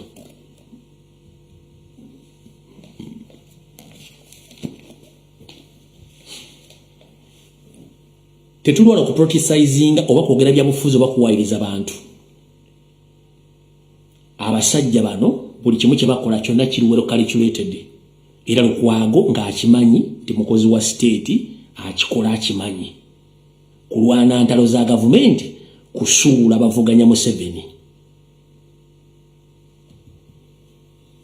mubitegedde bulungi nnyo n'olw'ensonga eyo njera bagamba ekigambo kimu wiiki ejja etandika olunaku lw'enkya wayinza okulabikayo omukka omweru ku nsonga z'abakansala n'abakulembeze abalala naye buli muntu njagala oteeka eriisa ejjogi ku social media platform n'abantu abagenda okwogera ebigere bitakwatagana ng'empale za Museveni njagala nabasomesa ekigambo kino bayinza okugaba kaadi mu wiiki ejja z'abakansala bakyamana olwesifiri naye njagala muwulize ebigambo bino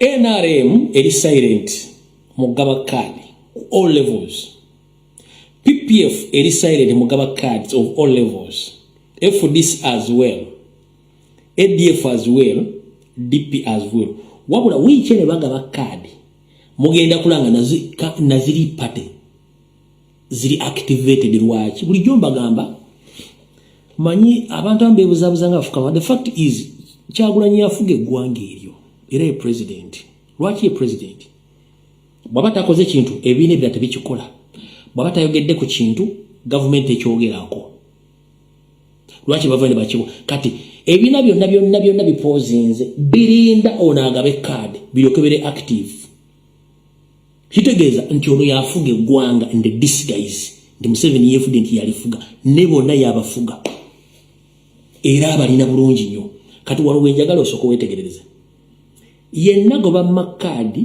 bw'otamulya mu FDC ojja mulya mu PPF oba ojja mulya mu ADF naye oyo tobuuza eno abaddeyo ng'ambega nkiddamu wiiki eno yonna etandika enkya bayinza okugaba kaadi z'abakansala na buli kimu wabula yenna mugenda balaba ng'ebiina biri activated nga bambega bwe bavuddeyo bazzeeyo ekyo mukirinde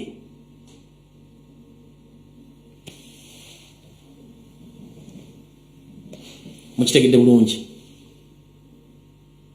so nabagamba fe tubagamba nti omusajja yafuga eggwanga nga muwakana ebiina byonna biri silent bwe birinze yenga mwe temugaba kaadi ekibiina kya nyammwe oba kyaba kiti ekibiina kya national platform fe tetukaayana ne abeNRM mugabadde kaadi abadp mugabadde kaadi abefudisi mugabadde kaadi abappf yenga mulisizayo kaadi wali aba ADF bewakana buli lunaku bayomba buli lunaku beekyusa ebigambo mugabadde yenga muzirisiza please mulina political parties zammwe mugende namwe mugabe kaadi zifizaffe fe tumayo tugenda zigabira mukitegedde bulungi tuli mu protestive vote ate buli gobatawakkano jja n'osinika ebinyo tugenda kukuba mpaka kuwulira bubi era tugenda kumanya bulijjo mwe mutubega muwambisa abaana tujja kuba tukitegedde ansa etandika nkya tugenda tegera baani abadde bawambisa abaana baani abatubega badde bawayo information